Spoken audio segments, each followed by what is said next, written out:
Price God. இன்றைய தியானம் 2 தீமோத்தேயு 4ஆம் அதிகாரம் 2 முதல் 8 வரை. சமயம் வாய்த்தாலும் வாய்க்காவிட்டாலும் ஜாக்கிரதையாய் திருவசனத்தை பிரசங்கம் பண்ணு. எல்லா நீடிய சாந்தத்தோடும் உபதேசத்தோடும் கண்டனம் பண்ணி கடிந்து கொண்டு புத்தி சொல்லு.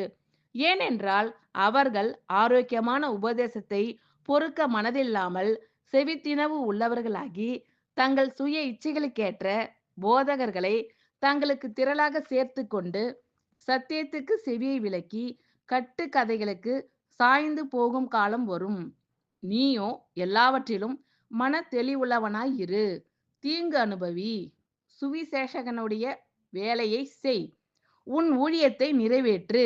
ஏனென்றால் நான் இப்பொழுதே பானபலியாக வார்க்கப்பட்டு போகிறேன். நான் தேகத்தை விட்டு பிரியும் காலம் வந்தது. நல்ல போராட்டத்தை போராடினேன். ஓட்டத்தை முடித்தேன். விசுவாசத்தை காத்து கொண்டேன். இது முதல் நீதியின் கிரீடம் எனக்காக வைக்கப்பட்டிருக்கிறது. நீதியுள்ள நியாயாதிபதியாகிய கர்த்தர் அந்நாளிலே அதை எனக்கு தந்தருளுவார். எனக்கு மாத்திரமல்ல, அவர் பிரசன்னமாகுதலை விரும்பும் யாவருக்கும் அதை தந்தருளுவார். ஆமென். Thank you Lord.